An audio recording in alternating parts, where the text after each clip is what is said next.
Welcome back to the Panel Pal podcast. I'm Skull Ryan. And I'm MN Stash. Very nice. And today we're looking at the Hobgoblin, mate. Oh fuck! Shit. Sorry. It's our lawyers. It's our lawyer. Sorry. We are currently embroiled. Yeah, it's vital. I'll handle this for a minute. So, of course, the Panel Pals are currently embroiled in a legal war. Allegedly. We've done nothing wrong, and we have all the evidence proving it. Allegedly. And also, there's two of us and one of you, so... Allegedly. Allegedly. Yeah, yeah. Theoretically. This is why it's helpful to watch Michael Francine on YouTube. Allegedly. Allegedly, of course. So, Spider-Man the Animated Series is a cartoon from the year 1993 starring... We finally did it, peculiar wall crawler. We're at the season finale because we've already done Chameleon. Our season finale. This is how it should have been all along. John Semper, you're welcome. This is how it should have been. How would you try and top Venom and the Hobgoblin? The frigging chameleon of all people, mate. And the chameleon. This episode not only sets up a perfect, segue into season 2, it links... There's no linking to the chameleon episode at all. It's got nothing to do with the chameleon. It's quite literally its own little island of episodes is just there. But it's like so that, it's like that relative that makes the dinner party.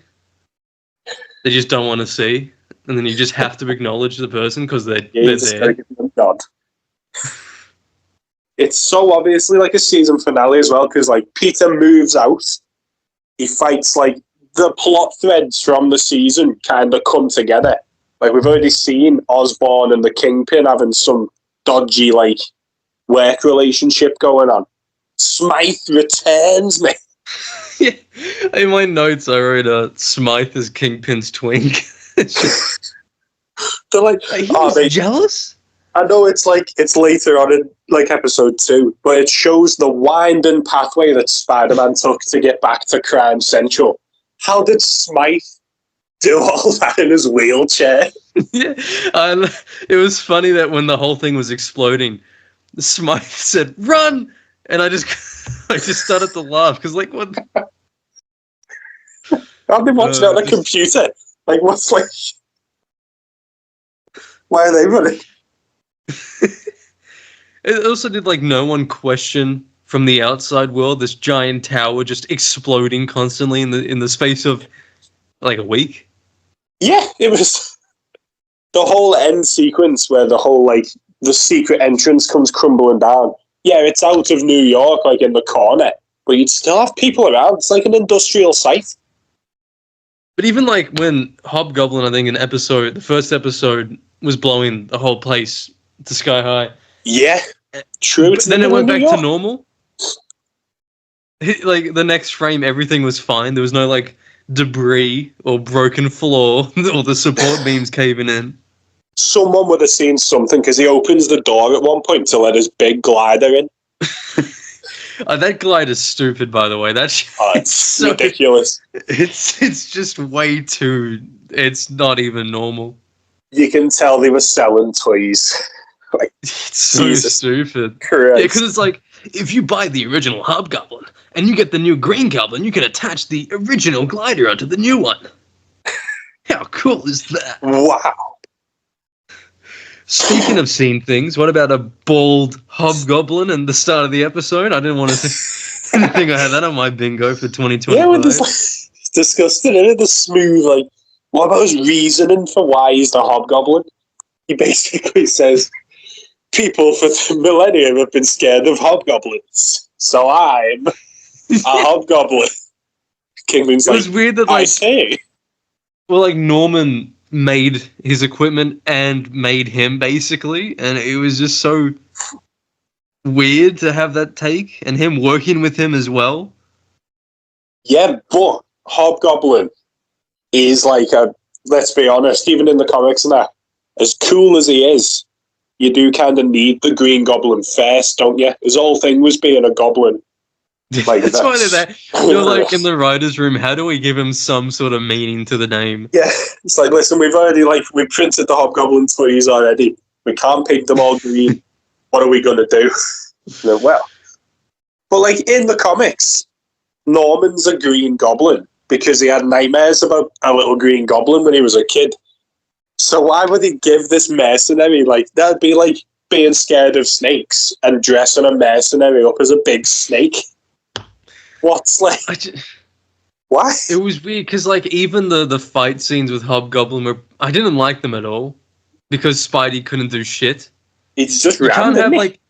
Yeah, you can't have a grand battle, like, say, in the tower, and he lands one kick, and the way that the Hobgoblin sort of loses the fight, but not really, is just because he keeps throwing bombs everywhere, and eventually just one knocked him off his glider. And that's like that's the way that Spidey sort of won.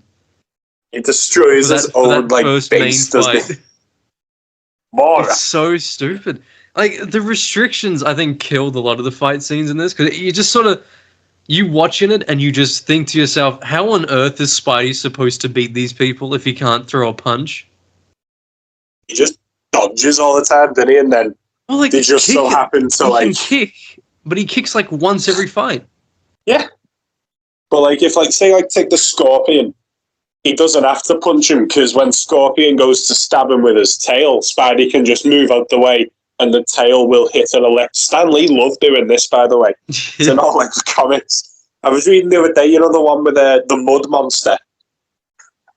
Spidey's getting his ass kicked up and down by Hydro Man and Sandman, and the way he wins. They wanted that disgusting prostitute. You're telling me Flynn Marco can't get a better bed? It's Flynn Martin. It's Flynn Martin himself. We should say that everything we say in these videos are jokes. All jokes. Theoretic. Nothing but jokes. Flint Martin, the dust man himself, is gonna...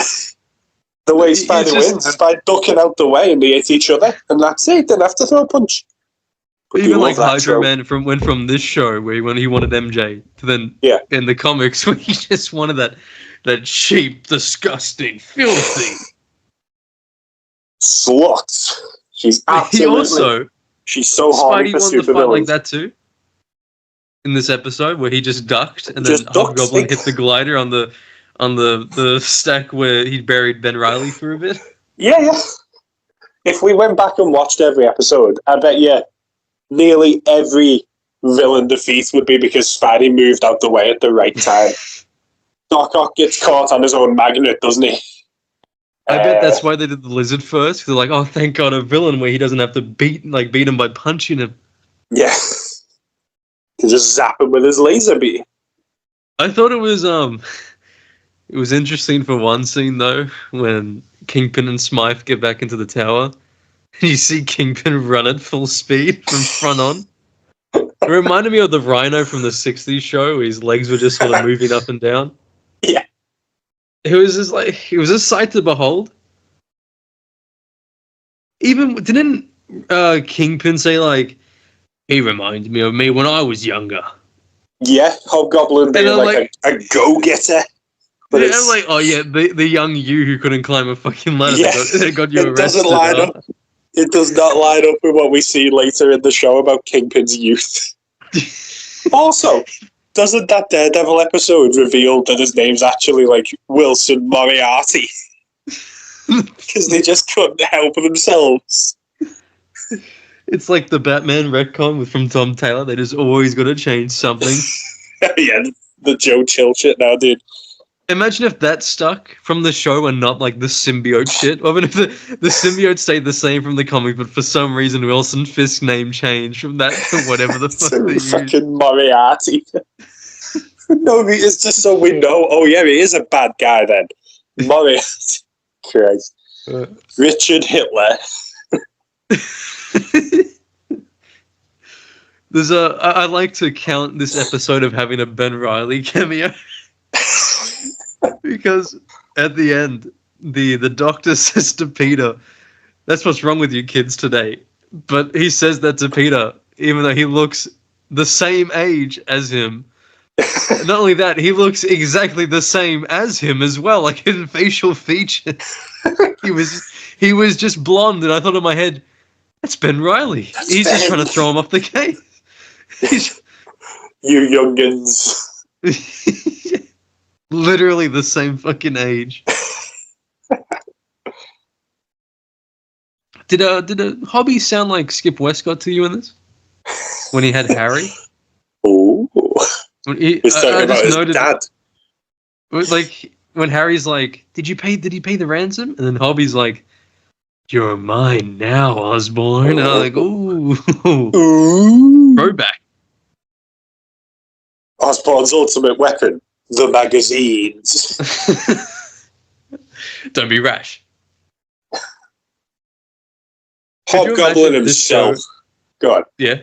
Oh, no. I was going to say, we never get Hobgoblin done right. And this is probably the closest we get, if I'm honest. Yeah, like, I mean, at least we had some sort of story where he wanted to be the king of the underworld. Yeah, at least this wasn't Harry Osborn under the mask. It's even forgotten, like, with Green Goblin as well, that he full-on started as someone who just wanted to be a big mob boss. Yeah, mate, him and the Crime Master were best friends. Hang on. Did the Hobgoblin and the Rose steal that idea from the Green Goblin and the Crime Master? Because the Rose also has a cool mask and suit. Oh my god. Oh no. The Rose is an original. Is the Rose copyright free? I've just fallen to my knees. I can't believe it. Nah. Oh, the Rose is sick though, dude. Where is he in this animated series? That's what I mean. It's like you can't have Hobgoblin and a Kingpin plot, but then use the wrong Fisk. And so, like, people have no clue who the real Fisk should be. Because I like the Rose does appear later in the symbiote. I like to think that the symbiote episode, that was the Rose in my head, but he was like putting on an accent to distract his father from not noticing. Yeah, because he doesn't tell Kingpin for ages, does he, that he's Richard Fisk? Because he had to read like heavy Brooklyn accent, wasn't it? Yeah, he's in like that black vest, so he's like he can't go in his suit because his dad probably bought him that suit, so he's had to go in like. What do the rabble wear in this city? People will never know the brilliance of his origin story in that one Web of Spider-Man issue. It was genuinely really good.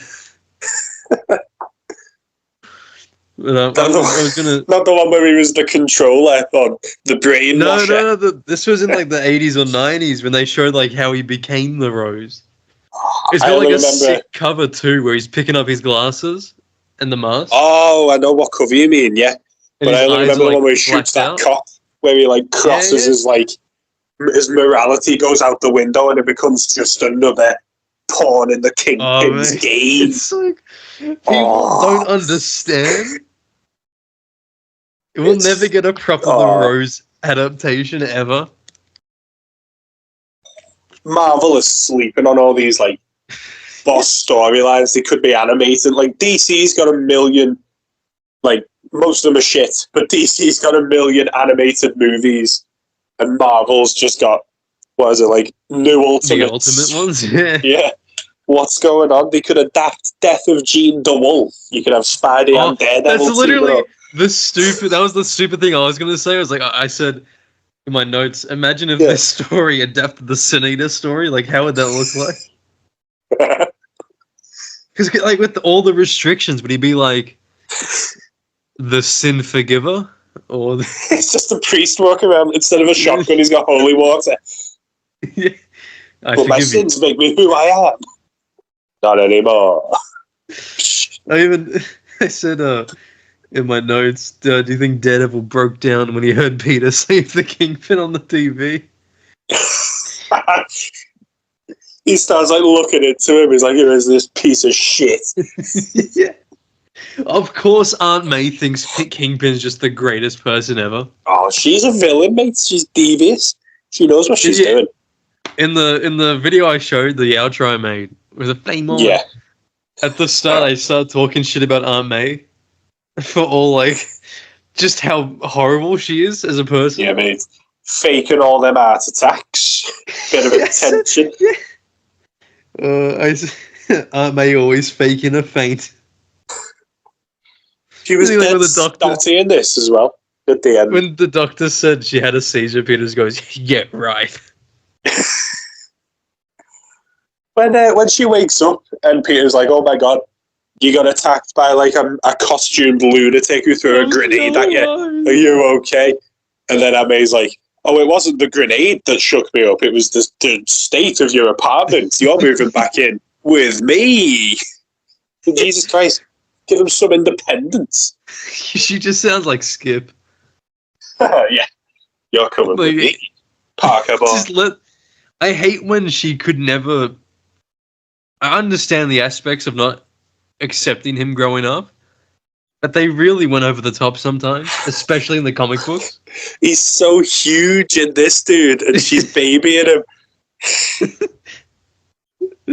But even in the comics, like wasn't there that one issue where he had Betty, Gwen, Liz, and then Mary Jane was in the house. Yeah. And then and this was in Steve Ditko's era, and then didn't like Aunt May still like just treat him like a baby as well? Yeah. And you think this guy just this guy's got 4 ladies all lining up for him. And like, you know, like, I do hope he's took his wellies in case it rains. Mate. Got Peter's out there making it rain, dude, getting the snaps. That's why the best Aunt May was probably like Spectaculars.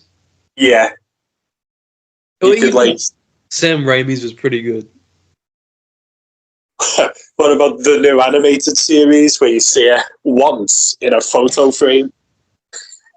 That's it. What about the Ultimate Spider-Man one, where she's like the best at everything for some reason? Where she becomes Venom and I'm a golden oldie.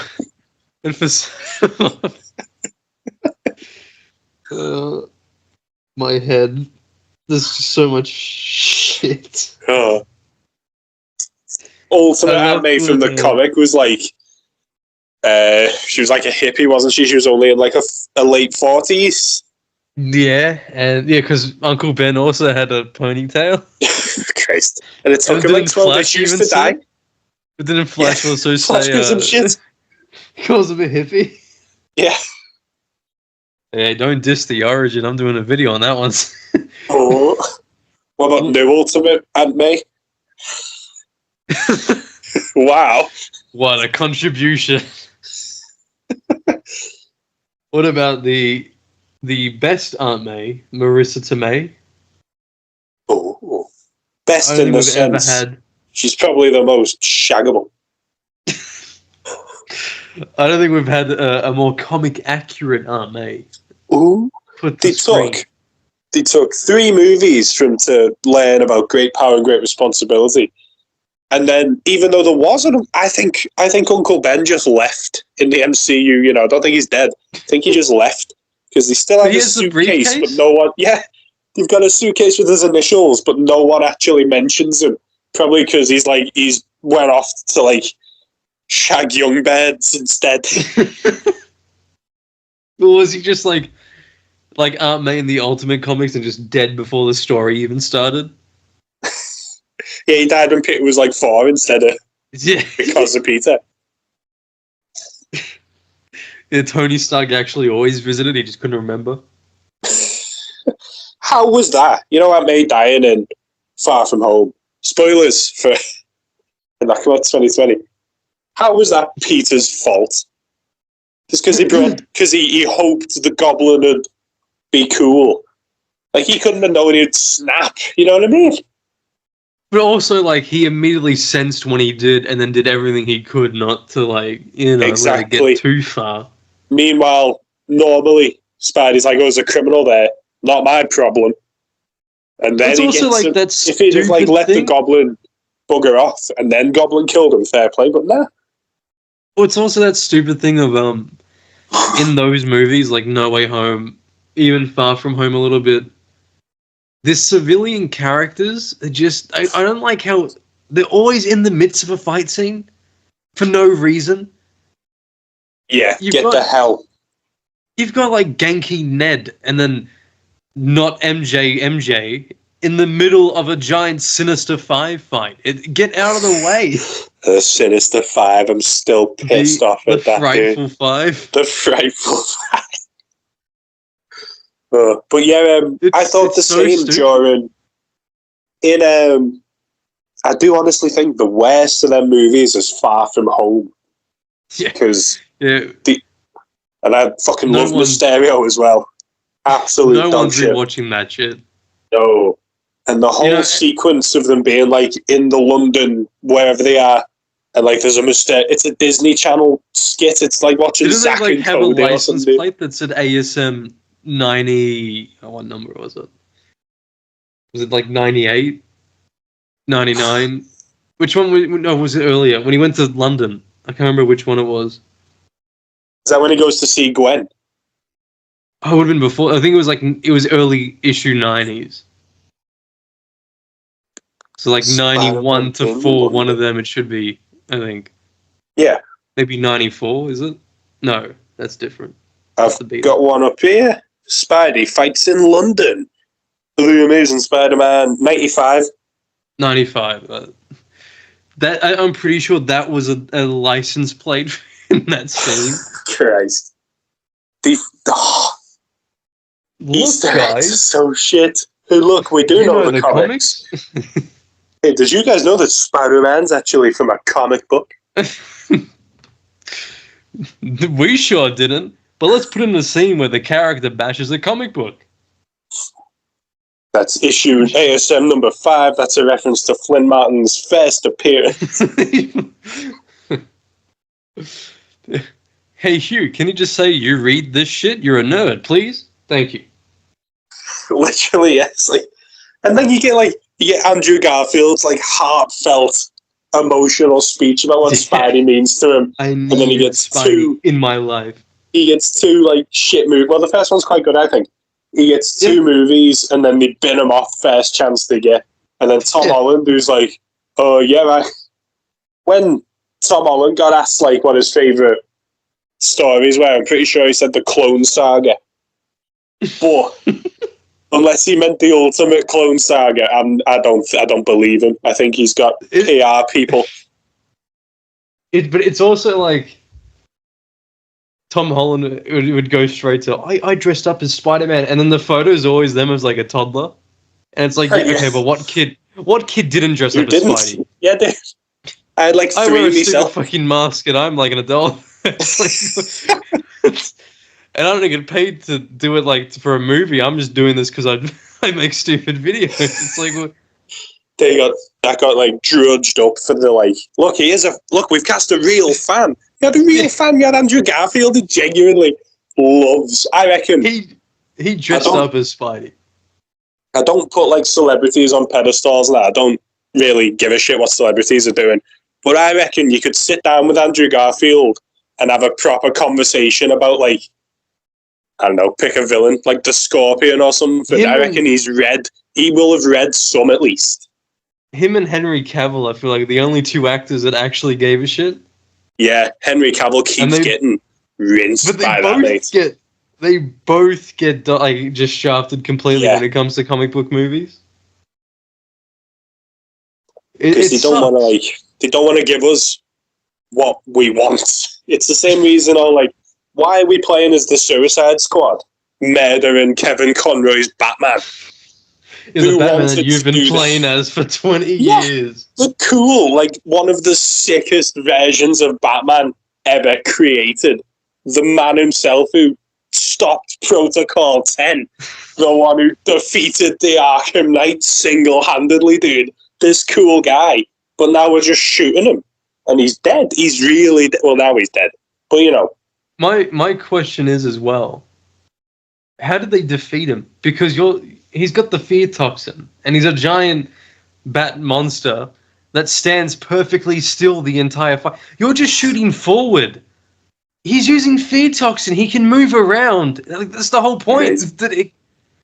It's so stupid. That walk through the museum on in Suicide Squad, where like he's taking these down one by one. That was like that's how it would happen. That was the only cool part of the whole game, dude. That is how it would really happen. He wouldn't just stand still while you shoot at him over and over again. And to give another compliment about that scene, I love the explosive gel as well that was on the floor. Yeah, like you can walk right past it. Like, it had the proximity upgrade, clearly, because every time he fucking stepped on that bastard, it just blew up. Yeah. And then it was like fighting. You understand how the thugs feel, don't you? Like, but it's weird. So I wouldn't have seen that shit on the floor. But he takes down the whole team in a museum. But then he loses in his own bat cave using fear toxin. Bad writing, mate. It doesn't make sense. He has more of an advantage in his bat cave with fear toxin than just using his standard like predatory skills like Skip Westcott. Oh, mate, I could rant all day about how everything fucking sucks nowadays. What's going on in Spidey currently is magic. Good. Yes, I'll give it a go. Spider-Man's got magic. Doctor Strange is dead again. He died for a little bit, and then Clear took over. And I do fancy Clear, to be fair to him. But I thought he'd come back after that. At the very least, he can pat that, like, ghost dog. Fair play. I don't know, loves him. From that have you seen that disgusting page where he's like, do you want to pat the dog? I think it's Spidey and Strange Defo, and it's drawn like absolute dog shit. Like, Peter pulls this face, it's like, whoa! And then Doctor Strange is talking to him. The dog is adorable, man. I'm trying to... I don't know which one it is. I'll try and find it and send it up because there's something about like picking that breed of dog that just, it's perfect.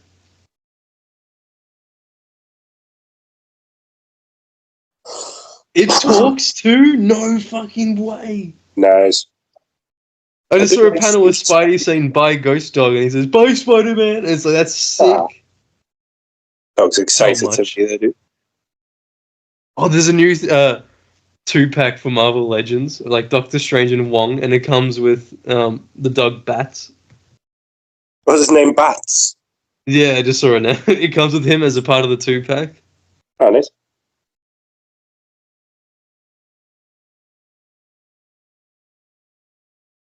Let's see. So, I mean, it's about $80 anyway. Everything. Did you notice? Yeah. Spider-Man 1 copied another thing from the show? Or Sam Raimi's Spider-Man? Yeah, the names of all the characters, like in this, you got Peter Parker, you got Mary Jane Watson. Mary Jane's a redhead in both. Oh, they must have noticed. They must have whitewashed her from Zendaya. I couldn't believe it's disgusting. Really, they all found it. Yeah, said they're the absolute shittest piece of art I've ever seen. But I noticed that they sort of took inspiration from that hospital scene where Aunt May's put in hospital from a goblin figure, and then Mary Jane visits them. He's like, "Thanks for coming, Mary Jane." She's like, "Of course I came." And then he was like, "I'll make you come."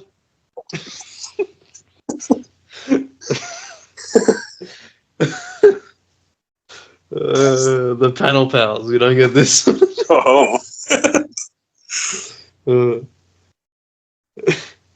We chose their path and we chose the way. Oscorp in this reminds me of the Raimi one, like the design of the building. When it it's shows... sort of like industrial, almost like plant sort of thing. Yeah.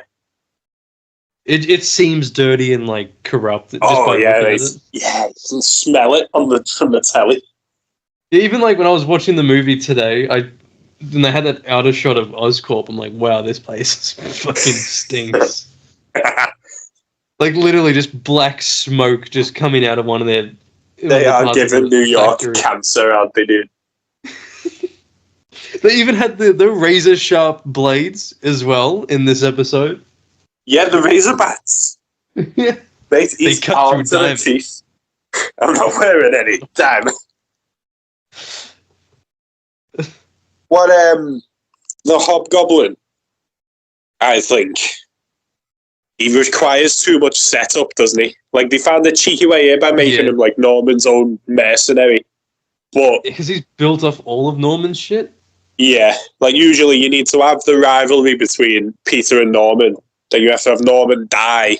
Then you have to have someone find out, like, find his stash. It goes on a bit. Hey, his stash, what a reference.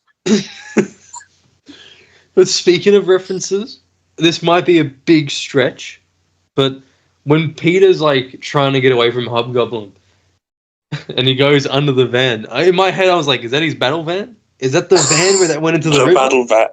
Oh, nice, dude. I love that issue as well. There's a bit in that issue where he's just like, his fist is through the water. Yeah. Oh, yeah, yeah. There's a bit in that issue, I think it's 250, where Spidey's had enough. He's punching the shit out the battle van, and Hobgoblin's like, fool, nothing can penetrate the windshield of my battle van. And Spidey punches through it, and Hobgoblin goes like, shit. Like he's realised what he's done. We were robbed of a toilet scene with Hobgoblin where Spidey webs the bomb to his hand. My favourite scene, easily. He was so pissed off. He even says to Donnie, he goes like, you're going to regret that, because he's a dignified fella, Kingsley, isn't he? Yeah, but even just like, doesn't he say... Because he punches him through the door first, doesn't he? Yeah. In the cubicle, and then Hobgoblin's like, don't say a word. He's like, I know you're smiling beneath your mask. But then even Spidey's like, oh, me? What would I... I was pissing myself the other day because, as I said, when I was reading that, like, the Mud Monster shit, that's issue, like, 221, and I was like, we're only 20 issues away from the big, dramatic Hobgoblin showdown, and we're currently on Broadway with Sadie and a big Mud Monster. The whiplash from the tone blew me back. The Bronze Age was weird, or, like, the late Bronze Age, almost Copper Age. Yeah. Well, like, leading into the proper 80s stuff was pretty weird.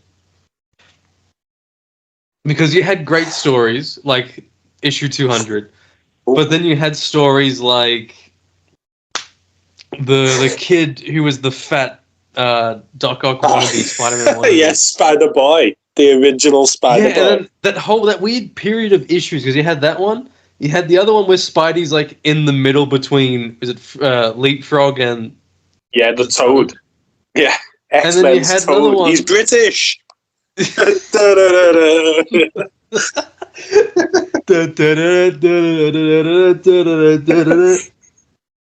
then you had it was that one orange-haired guy wearing that 9 costume. It was like a weird Native American story where the kid was like a really big moron. And I think like some Native Americans were pissed off at him. And Spidey had to like try and cool the tension. Oh no. For some reason I'm thinking of Cloud 9, I just don't know what. I know number 9, Ultron's bed. We'd never see her again, by the way. What did Ultron do with it? Where's she gone, mate? I love that when you flip open that one comic of Daredevil, it's just a splash page of number 9 with no clothes running in the middle of the bridge. They know who they're targeting with these. Any Daredevil fan must be edgy enough. When was a guy called Joe about it? No, it was Crusher, wasn't it? The thing about Crusher Hogan. That was issue 38. Oh, that really? was the last Steve Ditko issue. Was it? Yeah, that was one of my favourite issues of Spidey forever. To Crusher Hogan, dude, that one. That was the Joe one. The Joe one where it was like... It was almost like Rocky, I can't remember if it was like Rocky or something. But then I do remember there was one where it was like, whatever happened to Crusher Hogan. Yeah. And that was later on. Taking credit for like... Spider-Man saves at the end, and he goes like, thanks, Crusher. You always got my back. And I was like, oh my god, Crusher was telling the truth. Yeah. Good for Crusher. Where's Bonesaw? Why would they change the name to Bonesaw? The cage! They're like, It's Sam so Raimi's hyped like, up. how American can we get this? They made it so unapologetically like American. Yeah, it was pretty extreme, wasn't it? Yeah, like they had kill him signs in the fucking crowd. Oh, my leg.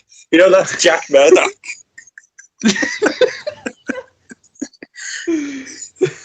Yeah, and then the guy that does the money, that's the fixer. Yes. The one who has a heart attack and dies, mate. Not the one from Thunderbolts. No.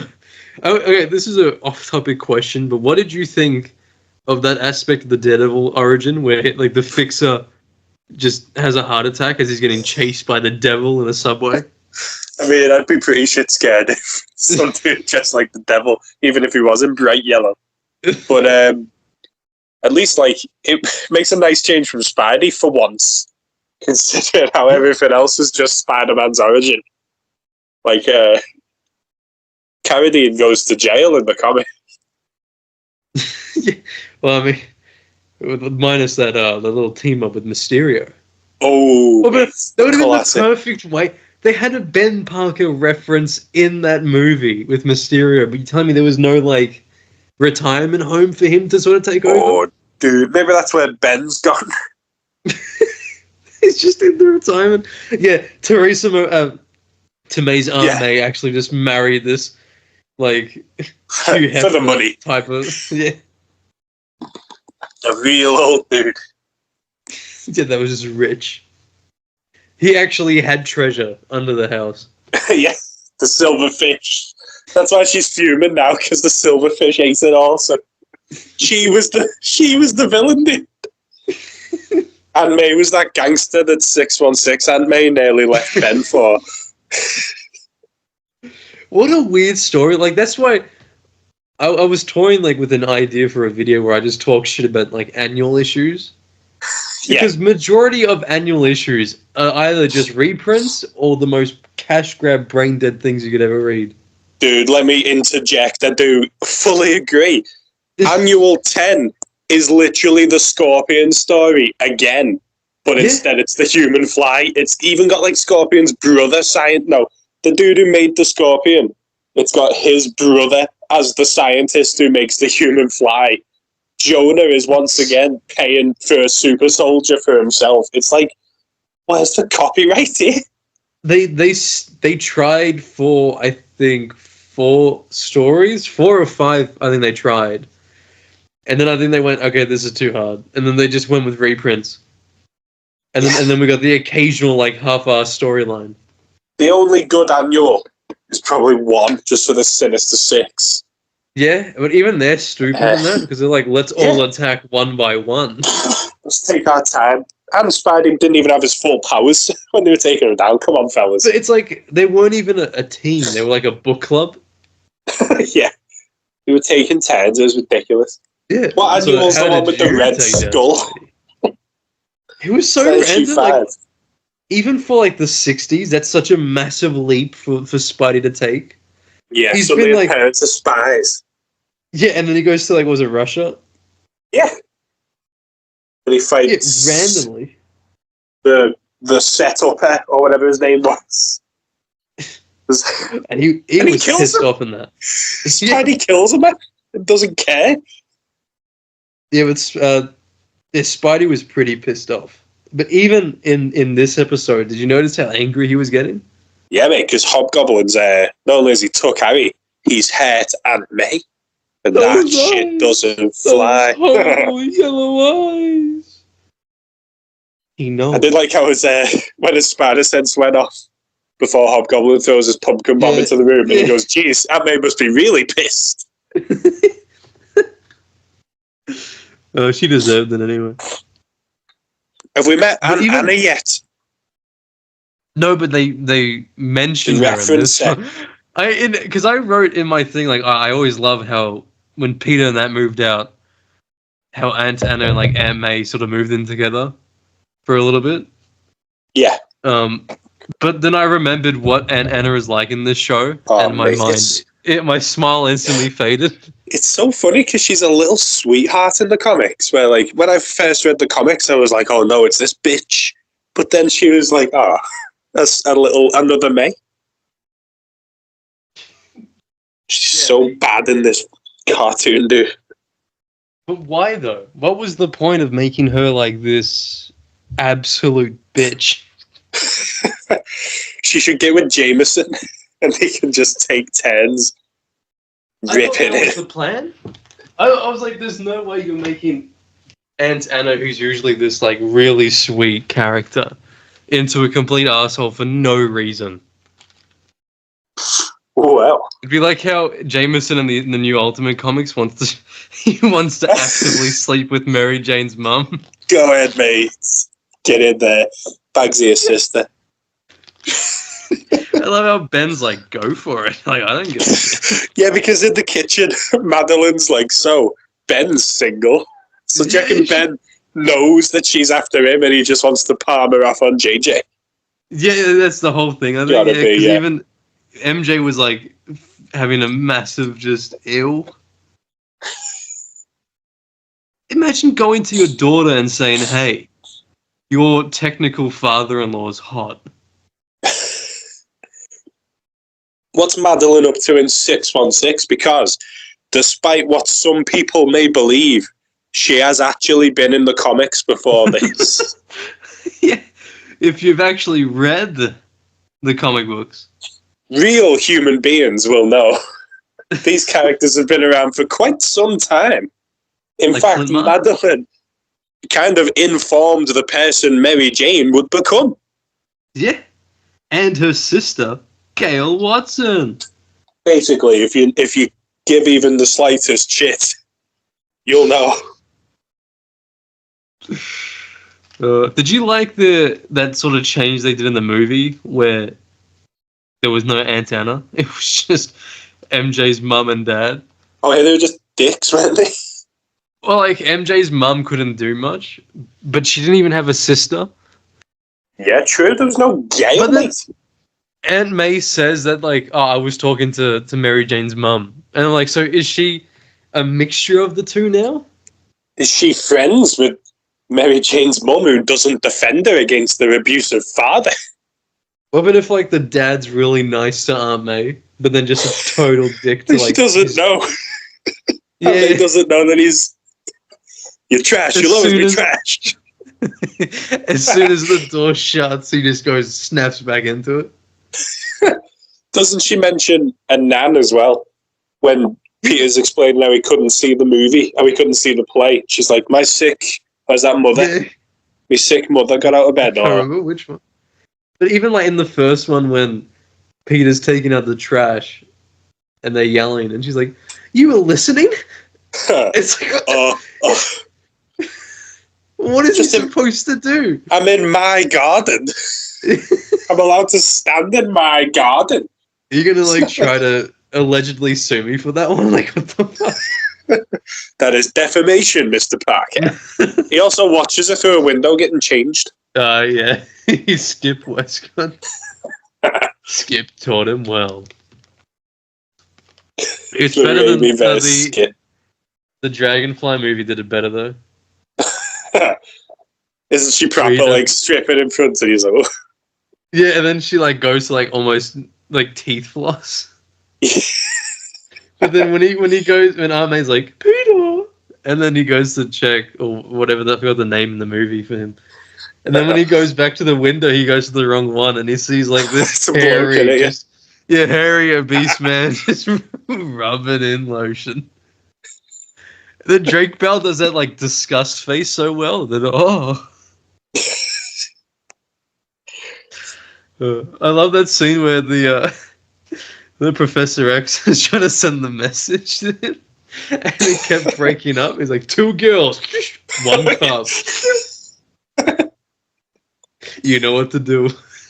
You know what to do. We gotta do next episode. We have to do that movie. Should we? Yeah, I'm up for that. It's so fucking good. I haven't watched it in a while, but I need to see it again. It's like, other than Scary Movie 1 and 2, it's the only good fucking parody movie they ever made. And then they go to X Mansion. Here we have kids who can walk through walls. Here we have kids who think they can walk through walls. They can walk through walls.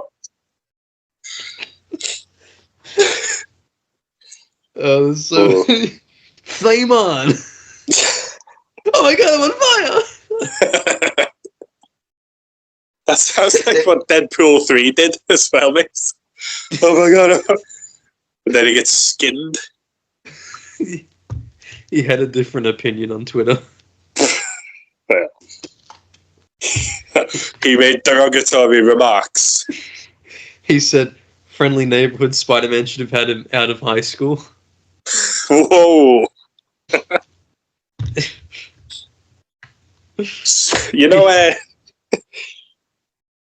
what was his name? Hobgoblin, yeah. Oh yeah, the guy from the guy voiced by the guy from Star Wars. Bit of an out of left field decision. The guy. Let me just get this. He's a random. He's not that popular. I'm getting his IMDb up because I don't know what. Mike Harnell. Man Ham. Why? He does actually have the word Arkham in his name. I'll give him that. the one that played Albert in The Machine. I think he was Swamp Thing once. He was the trickster in. He was the trickster in the DCAU Justice League, of course. Yeah. He was Jim the Vampire in What We Do in the Shadows. Yeah. Dennis and Go Fish. Oh, he looks a bit like Sebastian Stan. He was. What's his name?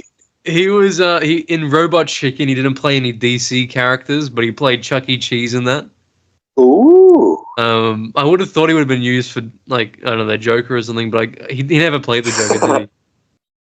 No, he never played him, did he? No, Troy Baker's my Joker.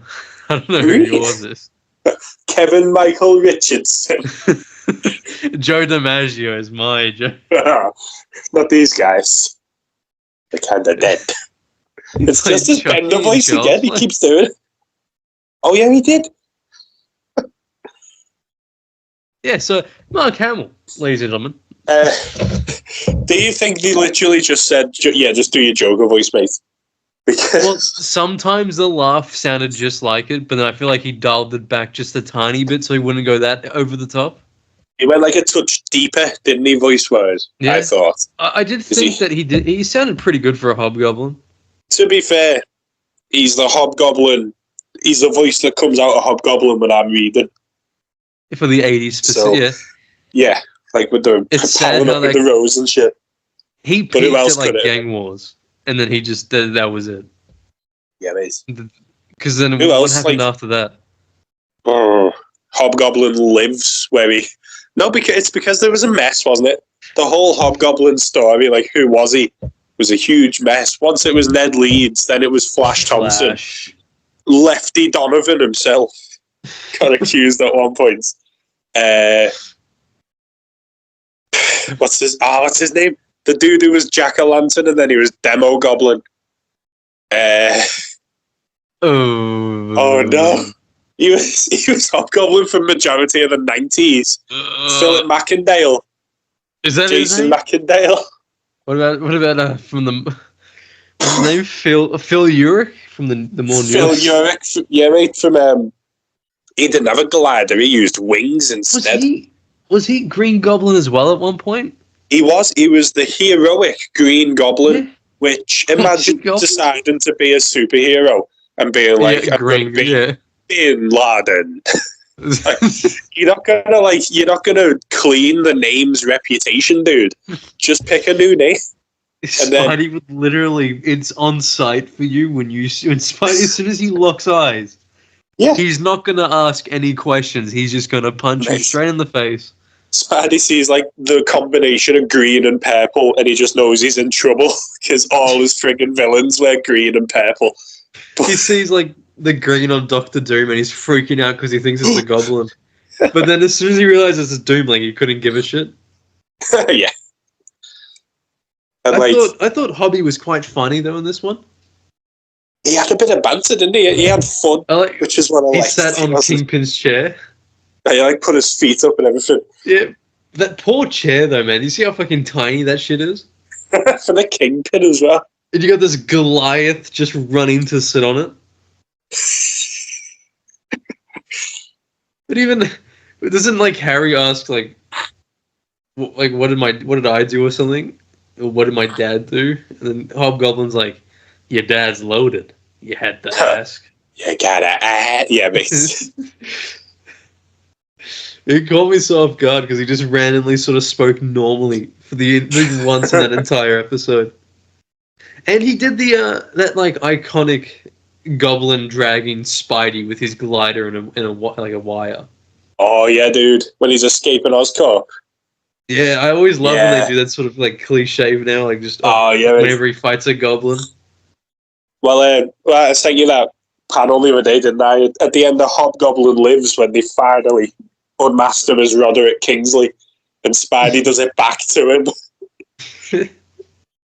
Absolutely. Even in the 80s, when Hobgoblin was all the rage, I think for their Christmas like promotion shit, they took John Romita's senior's drawing of that cover, and then like they just recolored it to be the Hobgoblin and Spidey in his costume. Because it looks exactly the same. Yeah. And I just assumed that they just took that drawing and go, okay, reuse it. Colour that orange, and there you go. You're done. And then I love whenever there's a giant J. Jonah Jameson billboard in a Spidey thing. I like the one always gets destroyed. Yeah. During the second Sinister Six fight in Spectacular, where he's like, "What you chimneys, folks?" Yeah. Put a bugle under your tree, and Spidey's like, "Jeez." Well, I have like severe PTSD from Web of Shadows on the PS2. The side scroller version of the game. Why has that got so in it? Is that the one where you can summon like the Shocker and shit to help you out? What? Where the fuck does Galactus owe Spider-Man a face? That time he turned off the ultimate nullifier. So shit. We owe him for this. It's so stupid, but like, because I used to play it at my grandma's house, and we didn't have a memory card for that PlayStation, so I'd always play like the same from the beginning. Yeah, the same missions over and over again. And the opening is like a fight with Venom. Sort of like the first. It's not like the first game at all, really, but it's pretty different. But it's still got like, you fight Venom straight away. And in that, it's like you reach the end of the side scroller part, and there's a giant Jameson billboard with this massive head of his on it. And then all of a sudden, it pushes forward and gets thrown off, and then Venom's just there. Oh. Then in my head, all I have is that imprint of Venom throwing Jameson's big head out of the way. No you can idea. like also talk shit to people in that game, like anyone. Ooh, to get some black suit points, man. Yeah, I think it even says like black response. Like it literally says like black response. No. I was like, whoa. Feeling daring today, are we? There's some dirt in my eye. I think in the second main mission, you're like in a weird sort of rich area. It might have been for the Kingpin. Yeah. And it was like a massive hotel, I think. And there's this like one girl who is this like stereotypical rich, annoying teenager. Yeah. And as Spider-Man, you can literally tell her to piss off. Was like just say that you're not going to save her. It's not worth our time. You can you could literally tell citizens that need help, I'm not going to do shit. Well, I'm pretty sure like, that's my problem. Like you can keep. I can't remember if this is true, but there's like, find my cat, and for some reason there's a cat there, or there's a a briefcase. And I can't remember if one of like the black suit choices was "I'm keeping this." Could you imagine if Spidey saved your cat, and then he goes, "I'm keeping this," and then he goes off to fight Venom literally 2 minutes later, Still holding the cat. and then Venom's like, "Oh no, an innocent!" Like, damn you, Spider-Man.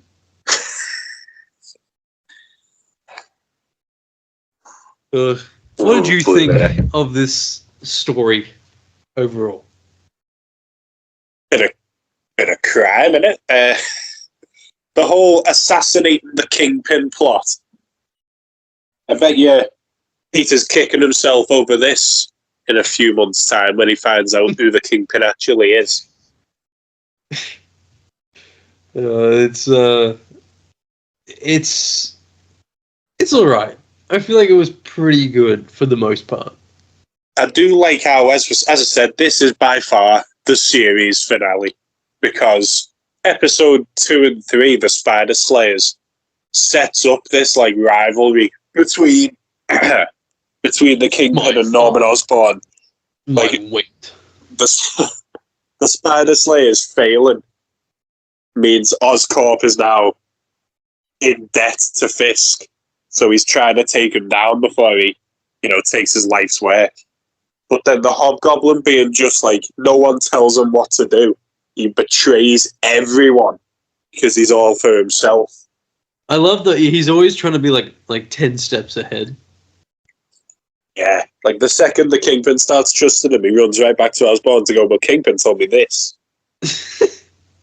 Well, grass. But Eric Grass Mackenzie. Sorry, Kingsley. Are you about to grass? There'll be no grass under the Kingpin's criminal empire. There's nothing funny about balls, Hobgoblin, as you'll find out tomorrow in my office. The definitive fan casting for Kingpin. Nice, get him in there, dude. So, I'm trying to remember our ranking list, but I can't remember for the life of me. I'll redo it now. Surely the Day of the Chameleon is last. There's no way that's not last.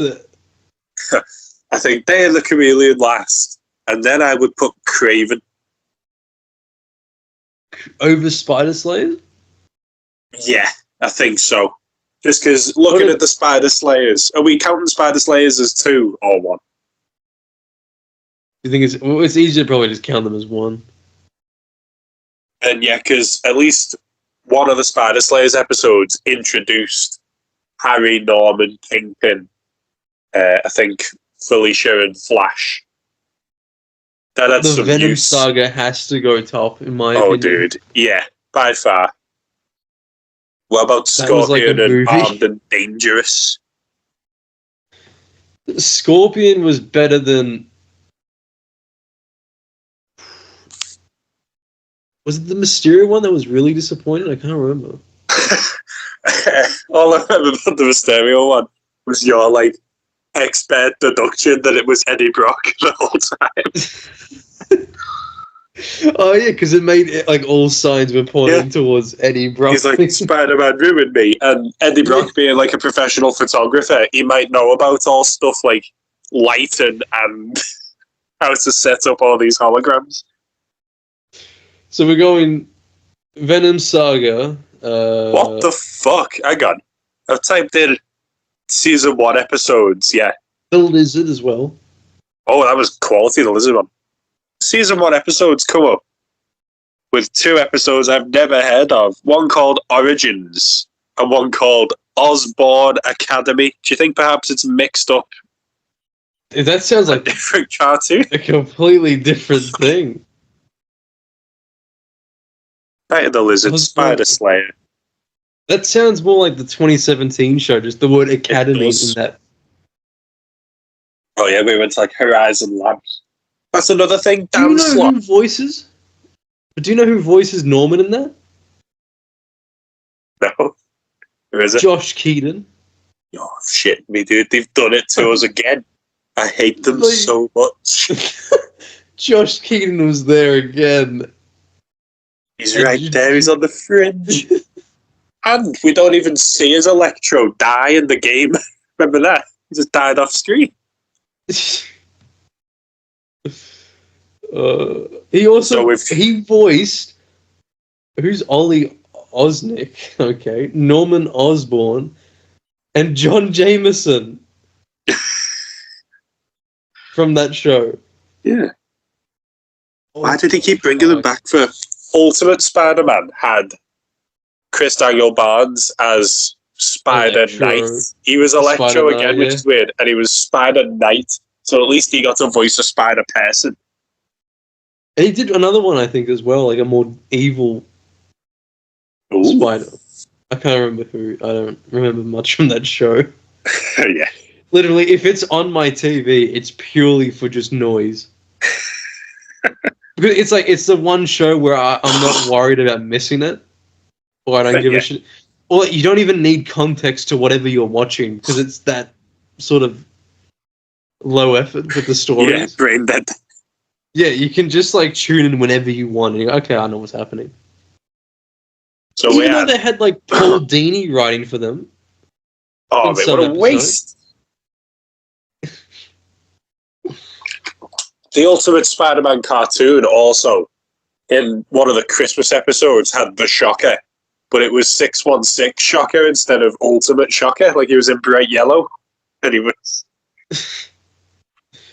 But even in Ultimate Spider-Man, a lot of the designs were just.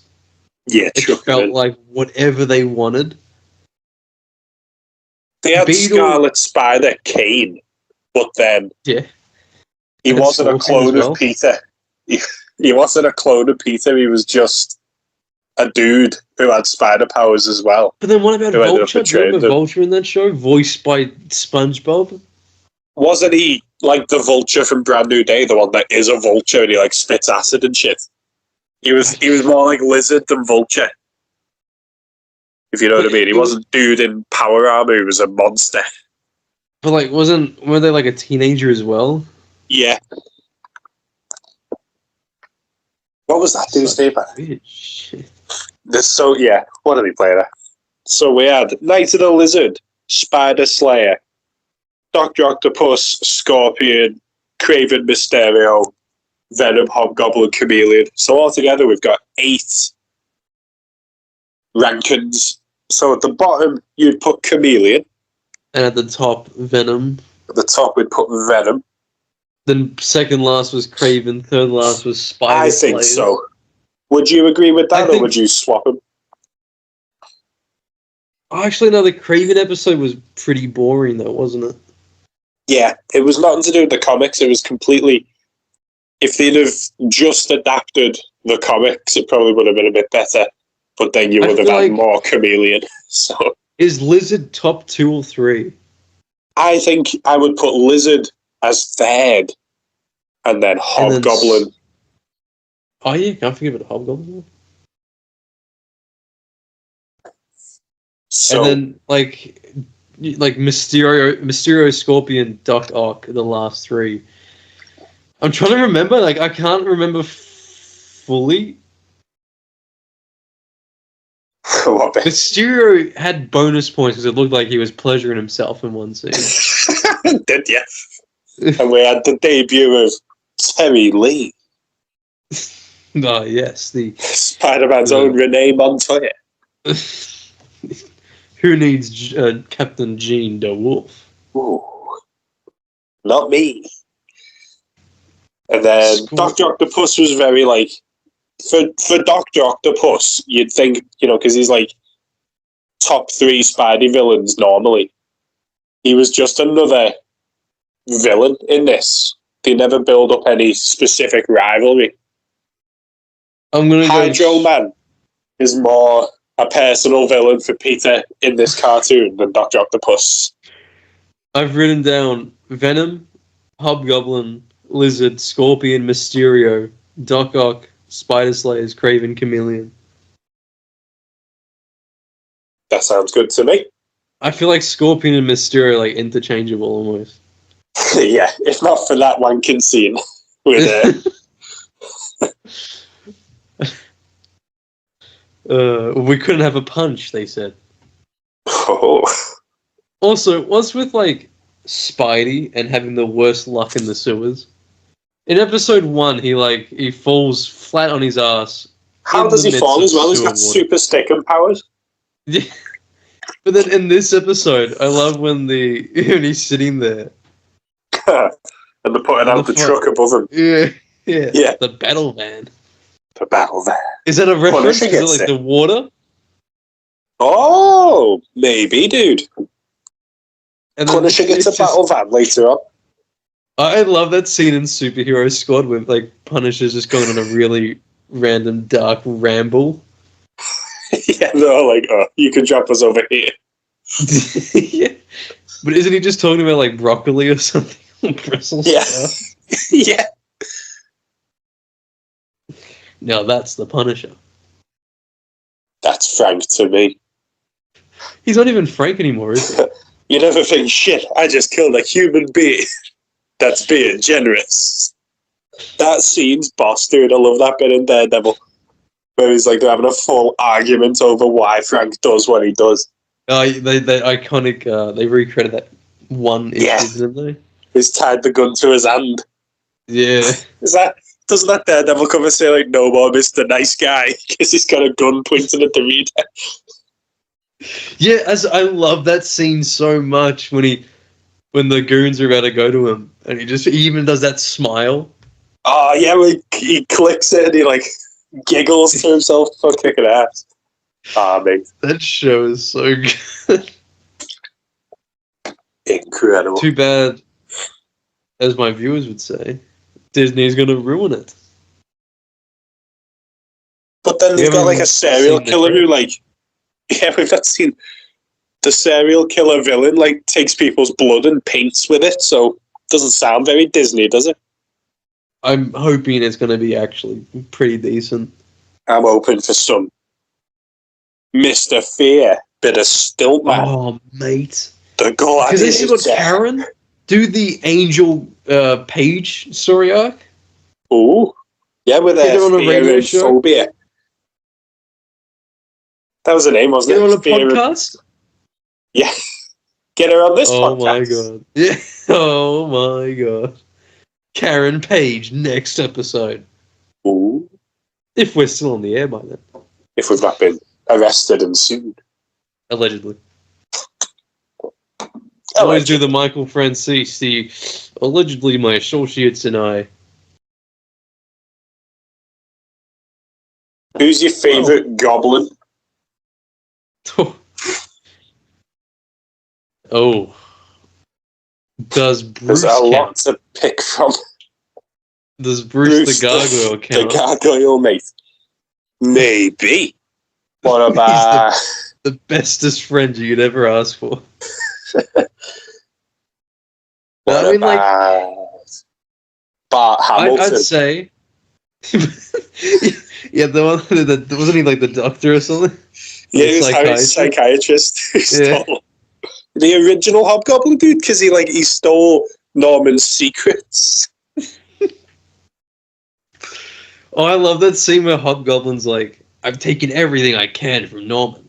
And then he doesn't give a shit about it anymore. He's like, I'm properly like good enough on my own to make do. Yeah. And then he got his ass kicked every single time after that issue. I liked in this very cartoon when Spidey sneaks into the Crime Central and Hobgoblin's just there, like, doing business on the phone, chilling. Yeah. And then Spidey webs his glider to the floor. He's like, ah. If I had to pick a goblin, it would have to be Harry as the Green Goblin. Yeah, dude. There's no topping. That's spectacular. Oh. Yeah, it's peak. They're doing an omnibus of their book as well, like that storyline. Very nice. I think it comes out this year as well. I can't wait. They should include like a full everything building up to it as well, you know what I mean? Like chucking like all Norman's saga as the Goblin and all the Harry drug shit. Build it all up. They've Oh, it's $200. Oh, Australian It comes out dollars. July. Yeah. Ooh. It collects issues 178 to 216. Oh, it's sorted. That's like everything you need. They got volume 2 of the Bagley era as well. Oh no, this is a dangerous rabbit hole. Ooh. That comes out July. What's with the July release dates? I don't want to wait 7 months. Close enough. I don't want to wait 7 months just to spend $400 fucking dollars. Yeah. Do that Craven the Hunter like Gur voice. The rhino noise face. Yeah. It's Craven. Because they have volume 1. They have volume 1 where it's like it starts at issue 1 as spectacular. Oh. That was like the average era of that book, though. That's like when they didn't even know what they were doing. Wasn't issue 1 of Spectacular Lightmaster? Like the build up to him. The tarantula. Hell yeah. And Flash Thompson. Who was the other guy, man? It's like Lightmaster hires Craven and the tarantula to get the school comptroller because Lightmaster wants to be the school comptroller. I remember that like one issue in the 60s issues where Craven's like this giant sort of like trippy monster in front of Spidey. And Spidey's just like freaking out. He must have watched Craven the Hunter. He must have watched the movie. No one else did. Well, not even we, the panel pals, stooped that low to watch the the movie. No. Hey, and Sony, after how they treated the Rhino again. Did you see that the executive at Sony was saying, I thought the movie was good. Yeah, and he was like, bad word of mouth has really damaged the brand. But these movies are quite good. But yeah, you would say that, wouldn't you, pal? Oh my god. You had a whole fucking dance scene in Morbius. Imagine going up to someone and going like in the 70s, oh, this new character's sick. Morbius and all that. And they go, well, in 50 years, he's going to be in a movie. He's going to have his solo movie. No Spider-Man, but a dance scene. And they'd probably look at you like you're some hippie, because back in the day, that wasn't that cool. Ooh. And you're like, they're like, no, Spider-Man will be in the trailer. He just won't be in the movie. He'll be a graffiti artwork on the side of a wall. It'll be clickbait for you. And they're like, what the hell's clickbait? Can they do that, though? They used the Insomniac one. How did they get away with that? I'm sure it's false advertising, mate. If someone actually tried to sue them, they'd probably win. Just because that's a trigger word now. Oh, they put a character in the movie, and then that they knew would entice you in. It's going to be like, oh, so Spider-Man's like at least referenced. You go in and there's no word of any Spider-Man. But then, so it's like there's not even like the graffiti wasn't even there. It wasn't even there exactly. It was a full-on bullshit. But then I'm so confused because like Vulture's like has something to do with Spider-Man. How would Morbius know who Spider-Man the fuck is Spider-Man? Do you mean Venom? Yeah, there's literally no Spider-Man. And now they've waited so long where like it'd be so awkward to introduce one. There's all like apparently this Spider-Man is also inspired by some serial killer from New York in the 90s or whenever Madam Web took place, because he dresses exactly like him. Oh, I only saw like photos. I have no idea about that movie. And I'm glad that I have no idea about that movie. But I know Ben Parker's in it, but I don't think there's any references other than the tribe of spider people in Africa. Was it true that, or was this a joke, that Ben gets a fortune cookie that says with great power comes great responsibility? I don't know, but I need to know now. Let's type in Ben Parker Sonyverse. It sounds perfectly possible. Does sound like something to do, doesn't it? I just found a There he is. supervillain as I'm searching this thing up. My supervillain intro. Ooh. By who is Dork Points. Dork Points.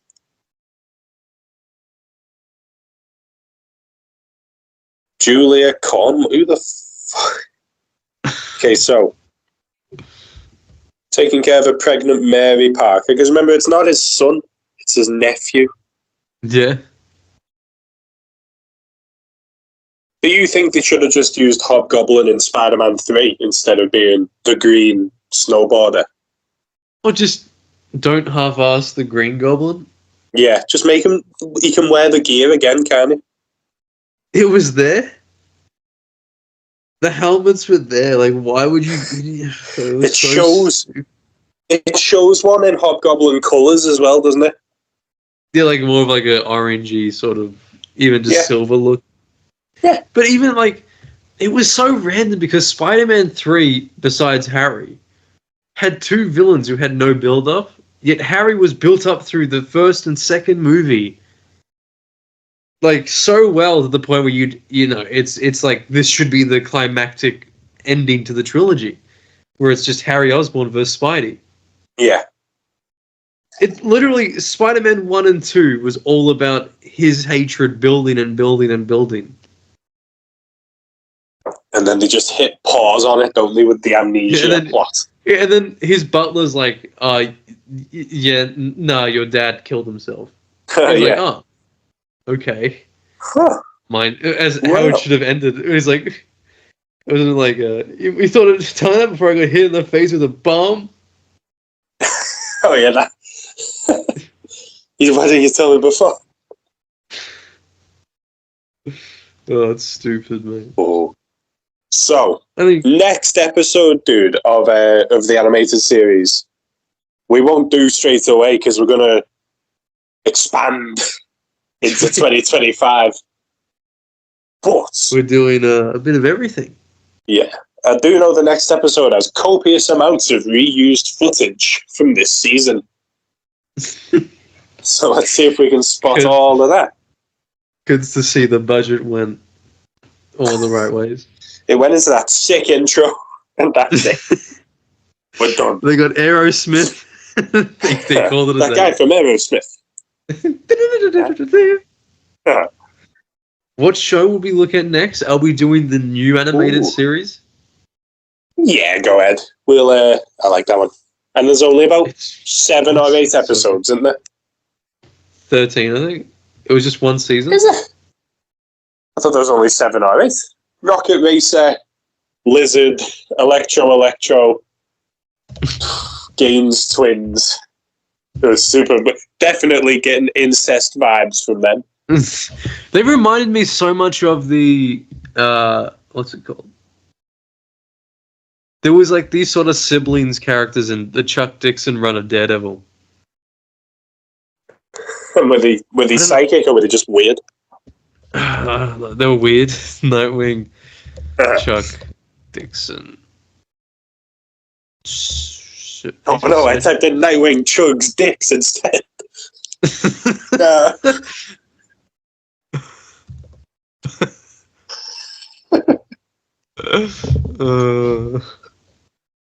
Spider-Man TAS. Oh, I found it. Issue 45. If you search up Nightwing issue 45 by in like the Chuck Dixon run. Nightwing.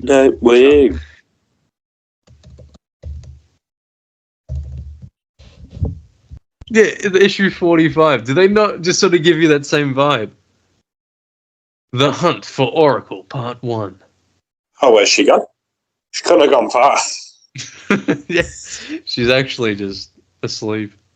This looks like he's fighting... Oh, I've not typed in Chuck Dixon, that'll be right. I was going to say, it looks like he's fighting Blythe, but... Oh, yeah, I see that cover too. Chuck Dixon. The most base rider you'll ever see. Yeah, it's a weapon. Oh yeah, these two like freaky surgeons. Yeah. It's like Oh, that feels no. just like the twins. Yeah. One's even got purple hair. Crazy dude. So where's the thing? Even if it was an adaptation of Nightwing. Oh. Oh yeah, so we've got it is 13 episodes. One of them's a two-parter, so we can count it as 12 episodes. There's only one two-parter? I believe The so. Mind Games one. Yeah. But don't believe Google, because this says when Sparks flies is episode 0. When it's like I'm pretty sure about, like, Dylan's in later episodes. we will craft our own watch list. I have 2 DVDs of it, and the old one, when I was a kid, has the correct order. Yeah. But then the new one that's like in stores now has the wrong order for some reason. I think Disney Plus is fucked up as well, because when Sparks Fly is not at all the right one. Because Max Dillon appears later, no one mentions that Electro shit that went down. It's stupid. Pretty stupid. Oh my god, Lord of the Jungle's on here twice. Okay. Oh, they're all on here twice. Sword of Shikata. I remember her. I liked, where is it? The Electro ones are all good. Royal Scam's good just because it's got Michael Clark Duncan back in business, dude. I'm an outlaw. Can we get sued for using that? They're all quite good looking at actually. The Silver Sable one was quite good. We get a new love interest. Like a weird Rocket Racer episode where it's like not the Rocket Racer, but basically the Rocket Racer. Yeah, and he's got like gravity powers or something. Yeah. Yeah, I know it. That's episode 1 in my mind. There was one really lame villain, and I think they had like bombs everywhere. Was it Pterodax, the vulture? I think it might be. I can't remember. Like, because of how they weren't sure if this was carrying on from the Sam Raimi movies or what. A lot of the villains are copy-pasted from the comics, but they didn't want to use the villains in case the movies then used them, even though they have the lizard. That show could have been literally an Ultimate Spider-Man adaptation, like a proper one. They even have the bit where he lands on the roof and he goes, hot, hot, hot, from the comic. I love their, I can't remember that one panel where it's the I'm late for school after he just finishes bashing like, these random goons. Yeah. And then Mark Bagley just randomly draws like an absolute masterpiece of Spidey just swinging. Standard, dude. It's crazy like how it's just like casually draws one of the most iconic images. Doesn't even bring attention to it. He's just like, yeah, I drew this. Very nice. He's that good that a whole game is based off his artwork. There's bullshit rocket racer. I can't remember his name though. Turbo Jet. His name was Turbo Jet. The guy with the gravity powers. Wasn't he like Robin Hood as well? They think he was, but I think he was just saying that to like bullshit the people on his side. We'll find out next pretty soon on Panel Pals. Oh yeah. Then we had the Talon, who's clearly Black Cat. Oh yeah. Just an excuse to the vultures. Wasn't the voice actress for her like actually a celebrity? Yeah. Defo. I don't think it was Shakira, but they were going for something like that when. Just an excuse. Your favourite Tara Strong's in an episode. Oh, lovely jubbly. Can't wait for my ears to bleed. It's before she was Harley, so it might not be as dog shit. I saw like on Twitter some people actually coming more around to the idea that she's a horrible Harley Quinn. No shit, dude. And I was like, thank God. It annoys me because Hynden Walsh is right there. She's done the voice before, and it's far better than squeaky dog shit that we get from Tara Strong. Arkham Knight was like actually painful to listen to, and it's annoying because that segment in Arkham Knight is kind of cool because it's Batman and Robin. It's like one of the best parts. Yeah, but the villain of the piece is Harley Quinn with the worst voice going. I know Arlene Sorkin's dead, but surely there's better options. Could they not just say, hey, maybe just tone down the squeakiness a bit? Yeah, Timmy Turner. But before the new animated series, Edge of Time. Because we're going through all the games, aren't we? Yeah. Shattered Dimensions would be done. Edge of Time is next. Are we doing Edge of Time is just going to be Edge of Time is going to be just one part in it because it's not like the other ones where you can split them into segments, really. No, it's just, so we'll smash through, but I'll see if I can unlock the sensational suit. I'd actually ascend into the sky. I was using it in Way of Shadows the other day on ours, mate. Slaughtering, kicking some ass as you do. I can't believe that it's just not in anything. It's like the second best costume as well. It's like you got like classic black suit and then Ben Reilly's suit. Insomniac Spider-Man 3 is going to have threats and menaces. It's going to have whatever you'd call this one, Spider-Man. Like Champion of Doom or whatever. and then we'll have MCU Iron Spider, and they'll just say, there you go. The MCU Night Monkey suit. Inside Out MCU. I can't believe like every single variation of the MCU suit is in the the sequel game. Just laziness in it. And then didn't they take out like Spider Armor in there? Or Last Stand still in there? Took out Spider Armor. Did they take out Scarlet Spider Kane? Yeah, they did. Oh, that was from the DLC as well. That dog shit DLC with Bloom Silvermane Hammerhead. But they also took out the Parker Industries suit. The glowy one. Yeah, they took that one out. Oh. Last Stand was omitted for a while, then they put it into an update. So they shut it there. But then they gave us the Into the Spider-Verse Spider-Man Noir suit, but not the classic one.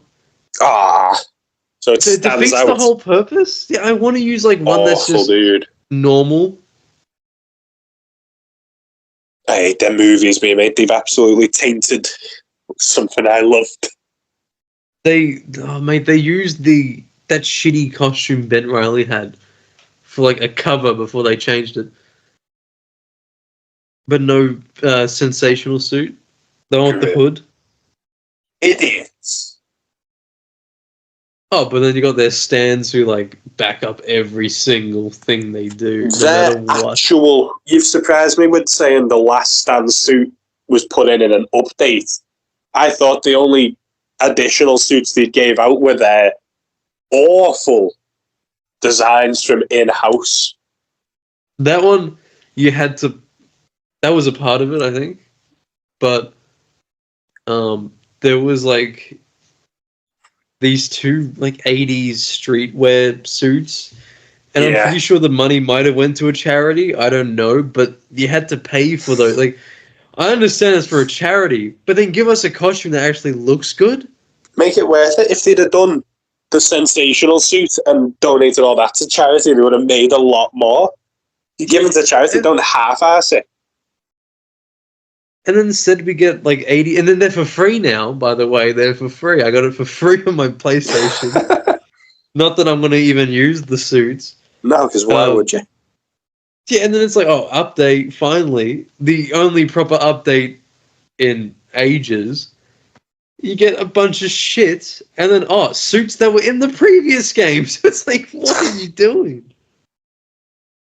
I've Googled amazing alternate suits, and like the first one that's come up is that weird Ben Reilly Spider-Side suit you were on about. from when he was in Vegas, which is a good idea, I think. Putting imagine a Spider-Man in Vegas. That could have been cool if it hadn't gone off the rails.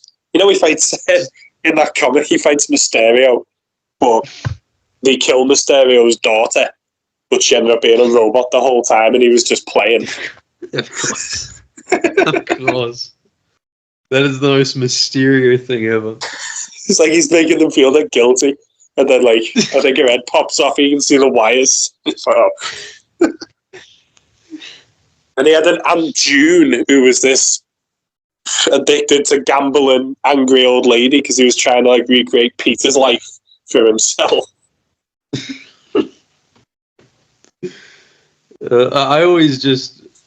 I like that him and the Amazing Mary Jane, just the way he wanted to actually make a movie. Yeah, he wasn't. There was no plot. There was no evil doing going on. He was like, "No, let's make a movie." Even when the villains were showing up, and then there was "Oh, is he behind this or helping?" He was the whole time. The only thing he cared about was that fucking feature film. And then Mary Jane defeats the Rhino and Stegron 1-on-1. Without powers, might I add. Without powers. This is before she was the jackpot. They've literally ruined all meaning that has. They've ruined everything in Spidey, dude. It's all gone. That's just... The hard cutoff for me is 2003 when he joins the Avengers. That's it. He's made it. He's a hero. The end. It was with Daredevil as well. The best part about Chip Zdarsky's ending. But the best part about it was you didn't even need a continuation because the ending is so brilliant. Yeah. But even because the whole point of even reusing the quote Elektra says in that issue of you can be a new person, you can break the chain, but it's cut off because Matt doesn't break the chain and goes back to fighting crime even as a fucking priest, is such a good ending because okay, he's clearly just going to revert back to Daredevil, which he does. We don't need... We're on to issue 17 now. It's been 17 months. 17 fucking months and nothing's happened. I can't stand that. I saw someone actually back it up as well, and I was like, how are you backing this up? I stopped reading it after 2 issues, and he was in the halfway home, and someone's boyfriend turned up to beat her up. And I was like, have we just gone from this masterpiece ending? Daredevil to me is finished. He died at the end in hell, but ascended. He's in heaven, and it's all good because you can't top it, so you shouldn't really try. And also, Foggy he was pissed, but now he might be possessed by a sin like the rest, because this has been going on for 17 issues. 17 fucking issues of deadly sins possessing people in Matt's life. I get it. Move on. Yeah. And then it's he was pissed off that Matt didn't tell him straight away that he's alive, and Matt waited a month or two. It's what? You've been through worse. You've been through way worse, and then what you've been through since, him being this pissed off makes no sense. Yeah, I'm sure he should be used to it by now. I'm sure it was before the sin possessed him that he got even pissed off. And it's this man stood with you through fucking cancer. True. He died saving you and was reborn without his memories. Cut him some slack. Fucking hell. Oh my god. The writer, his name's Saladin Ahmed. He's fucking lost, I suppose we'll call it. Oh, there we go, we're back. No way. We lost you for a minute there, but... Oh, I was ranking? I get it. It's okay. We lost you at, you were reborn. What was the last thing I said? Reborn. Did I say that? Oh, yeah, that's basically what I said. I said, Matt was reborn without his memories. Cut him some slack. This is why these characters should be allowed to age out and die. Yeah, I mean, it's just... On the flip the side... story ends, but then they can't end the story. It has to keep going. Yeah, it's gotta keep... Like, and then we how get shit like this. DC keep rebooting, don't they? Like, Marvel think it's a brag to say they've never rebooted. When they have, the bullshit. Yeah, One More Day was a reboot. Just because they haven't rebooted everything all at once doesn't mean they've not done reboots. But they probably should, because it ends up being pathetic when this is now the 20th time that Peter's ended up back at Aunt May's.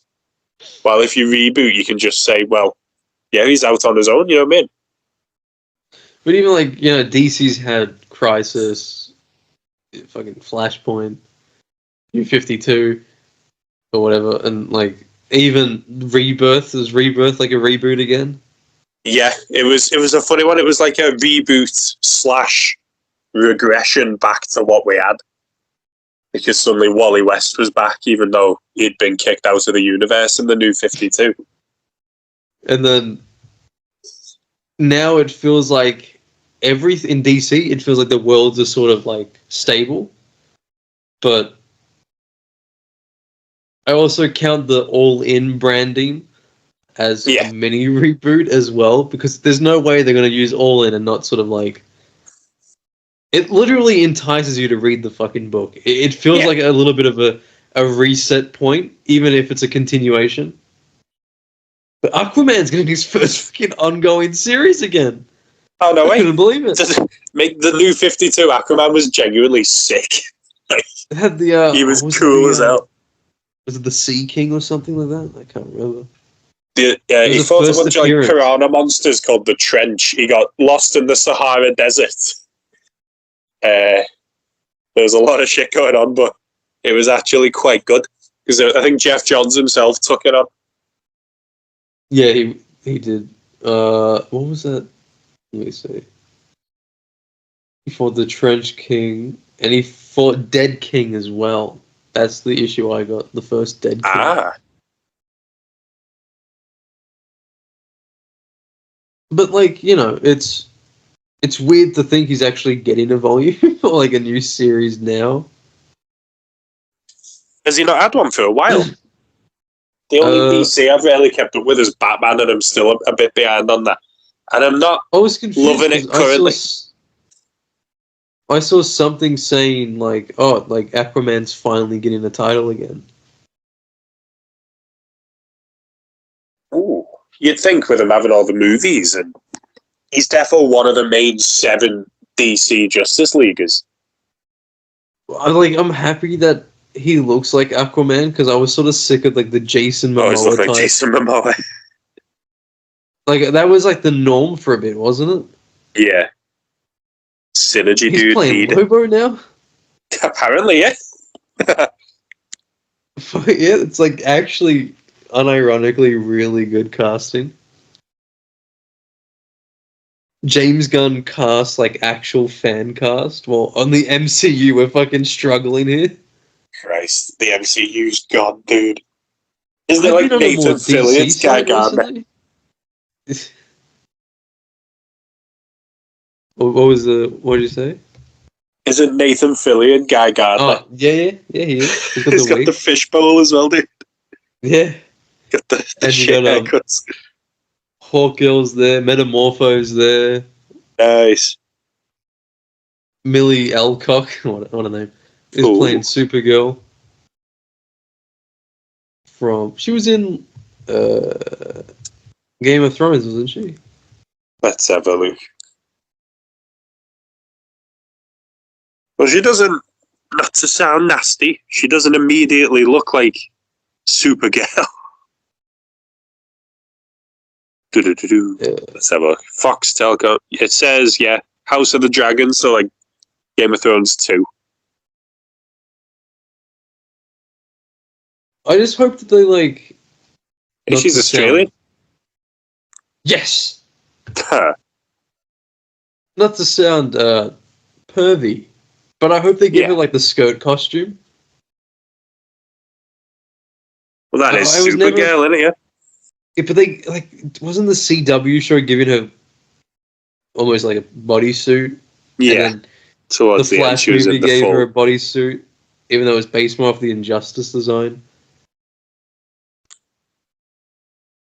Did you like Bruce Timm's design as Supergirl because I thought it was pretty interesting. The one from the DCAU. Yeah, it was just like a baseball T-shirt. Like, Yeah. that was all it really was. I think that was from the comics at one point. I'm trying to remember. There's been like 4 different Supergirls. There you go. Linda Danvers. Like Carol Danvers, but Linda. Is that the one who was a ghost or like she was an angel?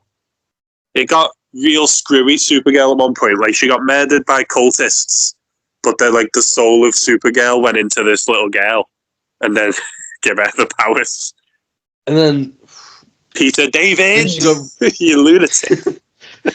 then she got Should've known. reintroduced in Superman and Batman. Yeah. Where she came crashing down into Earth. Oh yeah. She was Comics are weird. she was going to be a sacrifice for a demonic cult which her boyfriend Buzz worked for. And then she got Supergirl Darkseid powers. was there, wasn't Darkseid was there, as well?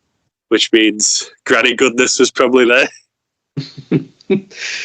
That episode caught me so off guard, like the finale to Superman, even though it was meant to be the opening to season 4. Where it's just like, oh, he's evil now. He's brainwashed evil. Yeah, like it goes for like a few days, doesn't it? It's not just like he turns up, like he takes over. He's conquering worlds, and then Darkseid sends him to Earth. But then Earth beats him because I think Luthor had like this really huge kryptonite gun. And then even though Supergirl didn't do anything, she got arrested too. And he wonders why everyone hates him in Justice League, and like why his mate Hamilton, is it Hamilton? Dr. Hamilton. He's the doctor. He's one of the yeah. Betrays him and creates Doomsday in Justice League. Hamilton's a moron in the Burn run. Like I just read his first appearance. Yeah. And he has like this device that's like a perfect shield, like a force sort of energy shield. Yeah. And it like everyone basically just gives him shit. Like the government wouldn't fund it because they said it was too dangerous. Lex Luthor said, well, for 3 weeks you technically worked with me through a shell company, so I own everything you just did. Oh. And then Lex is trying to take his weapon, and then just like another company works with him, which was a shell company for Luthor.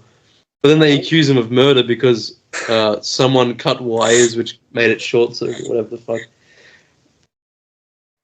And then he helps Superman. But then all the reporters just give a shit about Supes and not him. So then he gets neglected there. Poor guy. And then at the end of it, he gets arrested because he's telling the story like afterwards. And then he's like to the guard, because throughout the whole thing in the monologue, he also say, "You're listening, right? Like, make sure you're listening." And then he's like to the guard, "You were listening. Is it? You say something, Mac?" And then he just admits, he just sits there. He's like, "I was saying nothing." Ah, poor fella. Yeah, it's what like, a mob. What a loser. What a loser. Where's the Scorpion suit when you need it? Oh, mate. With the Scorpion. Standard check. If you use that shield thing, get like your own Scorpion against Superman.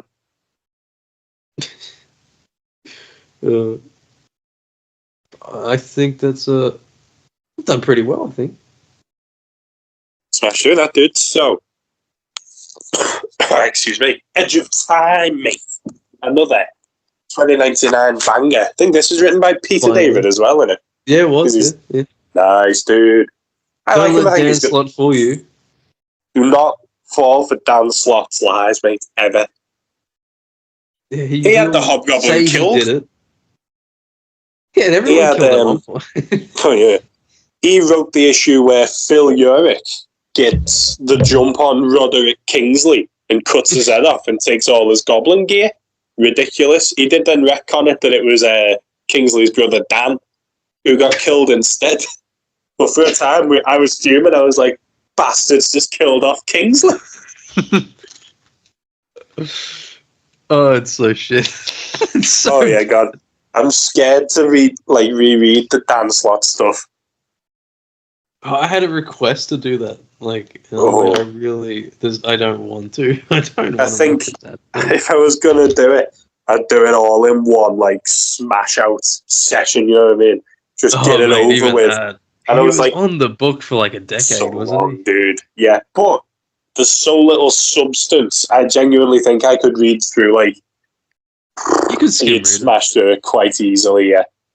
Because nothing happens Just in any of the books. the recaps on each issue, and then you're okay. Just read the very first page of each issue. Yeah. Go, oh, it's not even like. Hang on. It's not even like I can say like, well, at least the art's good because the majority of it is Rainbow. The way that he has fans will always cease to amaze me. Like that's crazy. Shocking me. And he drew the Mr. Coffee scene himself, and this. Remember Mr. Coffee? He's. We're like trying to review that spectacular Spider-Man comic, and then seeing Alberto Ramos. God, do be careful though that he doesn't sue us for this defamation. Oh yeah, because we're allegedly insulting his work. Apparently, you can just sue anyone for anything now, so you gotta beware. Allegedly. Allegedly, of course. Yeah, with Matt Murdock present. Have we mentioned Micah Sin this episode? Actually, we haven't. I don't think we have. Oh. Well, what about if I like to think Hobgoblin was on the phone to Micah Sin. Yeah. Yes. Hey, Micah, I got some wives I want to unload, but it'll cost you double. Just the fucking eating. Yeah, you just oh. You got like Foggy's wife in the background, just crying for help. Yeah. Oh my god. It would have been cool if Kingpin was like, if Kingpin was saying like, only one time has someone ever properly taken over my empire, and I won't allow that to happen again. And it's like a mini, he stares at like a bucket of KFC on the ground that's just moldy because it's been there for so long. It's seething. It's like a constant reminder of that one time Sin defeated him. Oh, and where do you think Vanessa is? That's why he's like always with Smythe, is because Vanessa's taken. Vanessa's left him for Sin. I don't blame her one bit.